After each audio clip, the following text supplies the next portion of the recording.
Before we show you this great heads up and important hand from Aussie Millions, we want to tell you about americascardroom.com, where you can use the code POKERGUYS to get a 100% deposit bonus up to $1,000, and US players, as always, are welcome.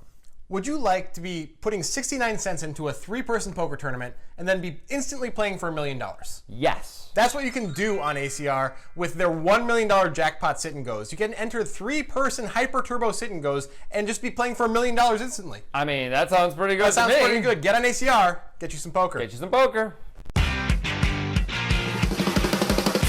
It's time to wrap up Aussie Millions week with a heads up hand. I mean, that fits, right? That makes sense. It does, but I'm still sort of overcome by emotions. I'm sad it's over. It's such a great week. Oh, Australia, how I love thee. Anyway, we'll have more weeks like this, maybe even another Aussie Millions week sometime in the future. Look out for that. But this hand is really cool, and it's a big deal hand at the end of the tournament, and it was suggested by all of these people on Twitter. So that's cool. Yeah. If you have a suggestion for the breakdown, tweet it at us, include a YouTube link. Now, there's some things you need to know before we get into all this. First of all, boy, oh boy, does the graphics guy have a tough day ahead. Yeah, there is some weird stuff going on. He just keeps hitting the wrong button. So on the turn especially, all the things are wrong almost the entire time about what the action was. So you're just going to have to bear with us and bear with the video. But you'll be fine. It ultimately all is explained. And Jason Somerville does a pretty good job of talking us through it. Right. So that's good. That is good. And you know what? It's important for our analysis because that's what we're going to do. We're going to analyze this hand as we go. So get ready for it.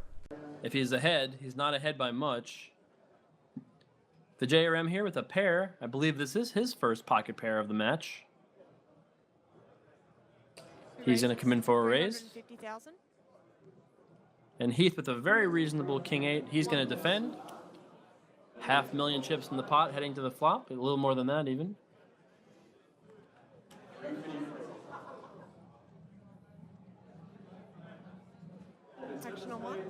An interesting flop here. For JRM with the best hand, but Heath with the up and down straight draw. 2 bets, 400,000.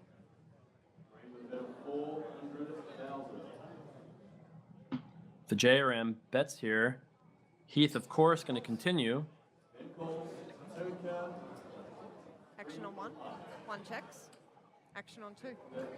The JRM now could make a straight with an 8 or a 4.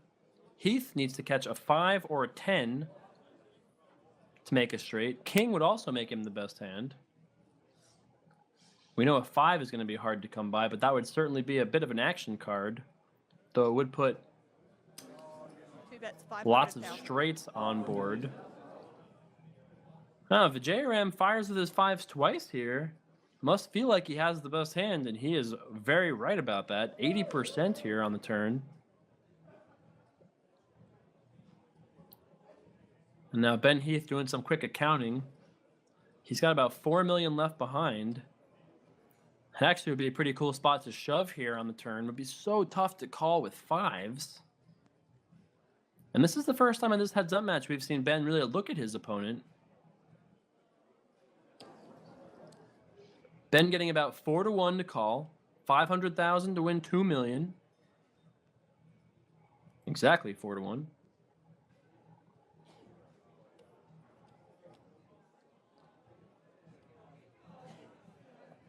Ooh, and that is a check raise. And now I think the JRM's hand may be just barely good enough for him to call here on the turn. Turn was a 3. At least I'm pretty sure it was a 3. 1,390,000. So it's a raise to 1.39 million. Heath check raising here on the turn.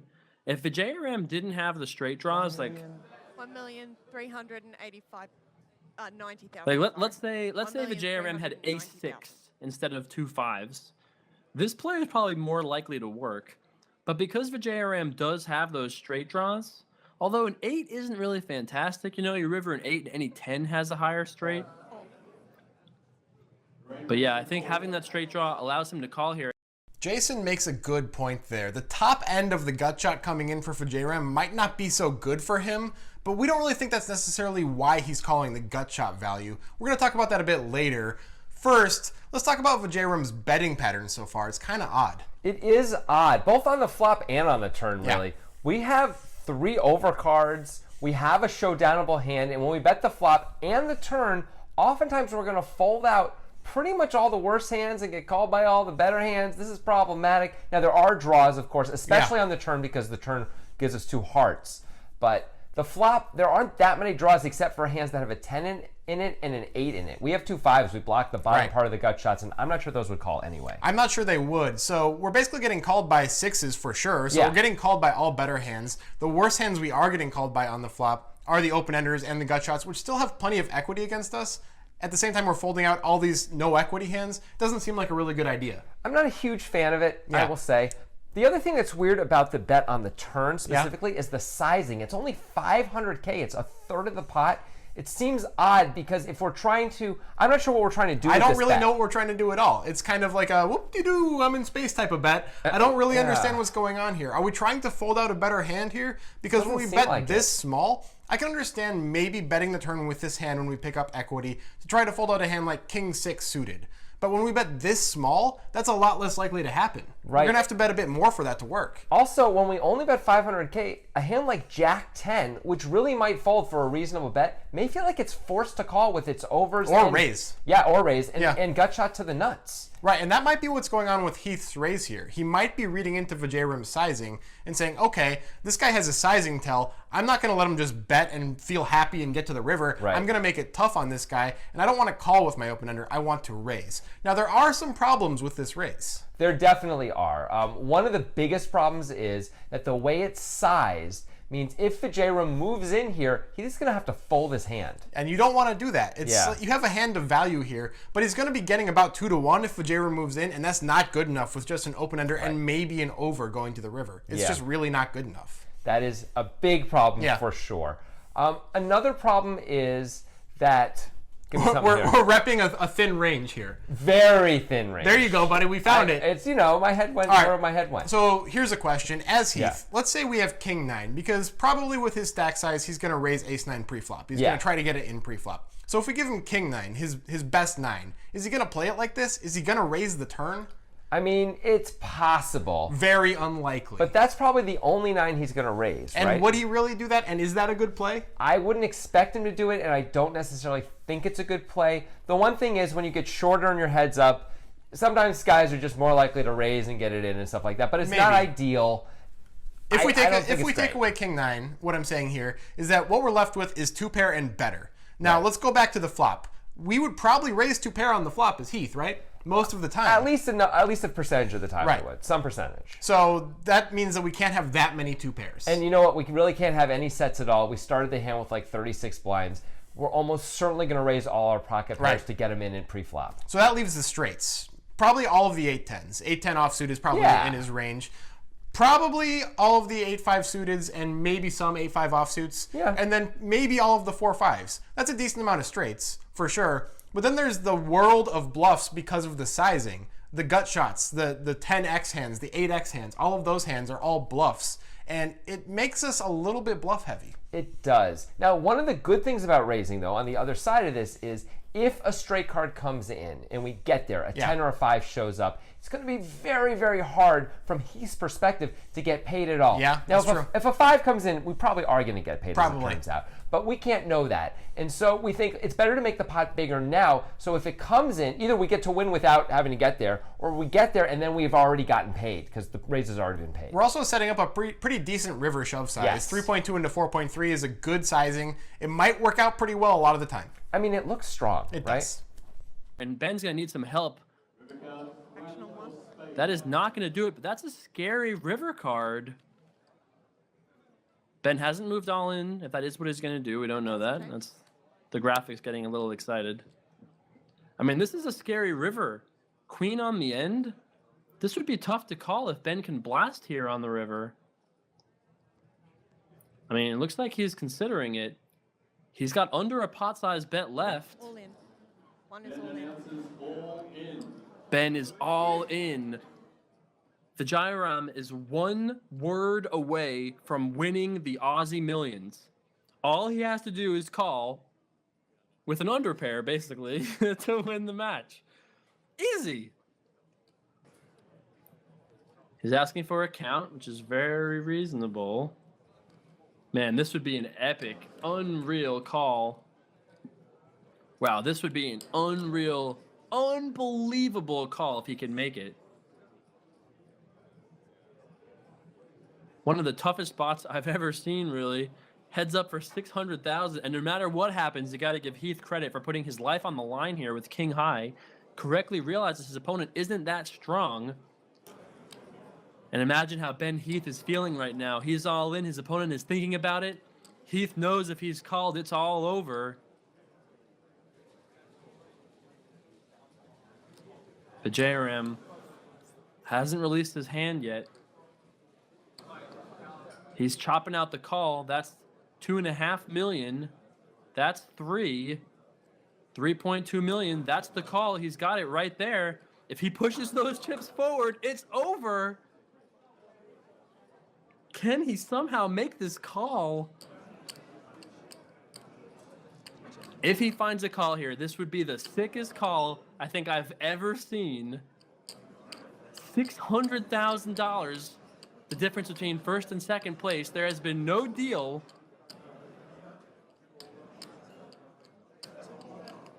The JRM trying to figure this out here, but this would just be absurd. Can the JRM find the call here on the river for all the money?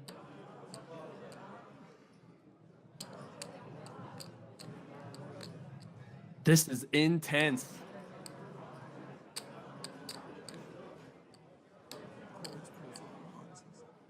He's replaying the hand again. He raised, got called.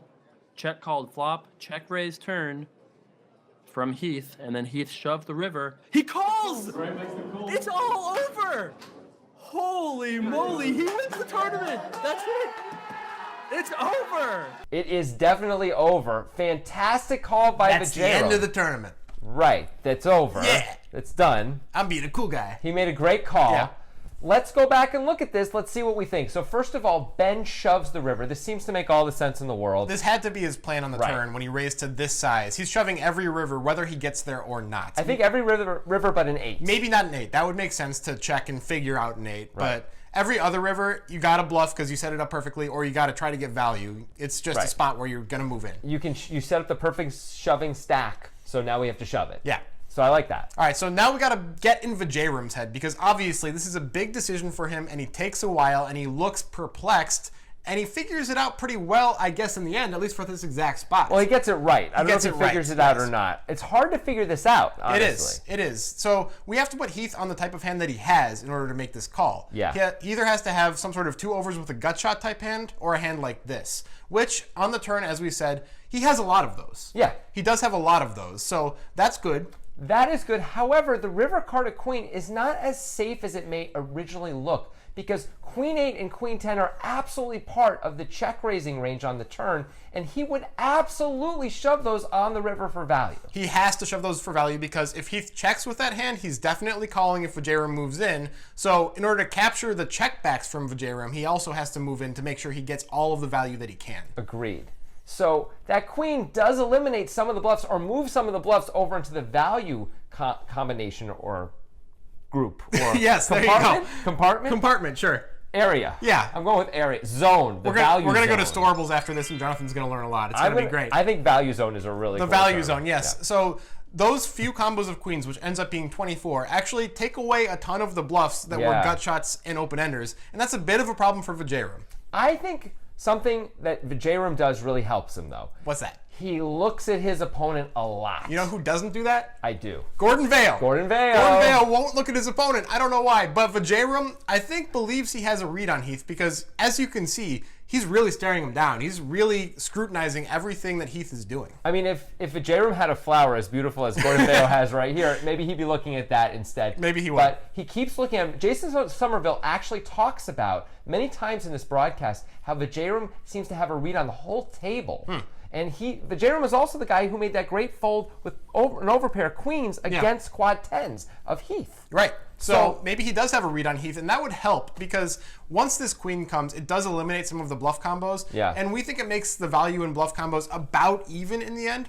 So you got to use your physical tells then. It seems like he did. Yeah, that must be what Vijayram did, and that's really cool. There's also another incentive. If you make this call and you're right, you win the tournament. Yep. This guy satellited in for $130. This is a $600,000 call. And he's just thinking, I can end this thing right now on a sick hero call. I can be a legend like the Raptor.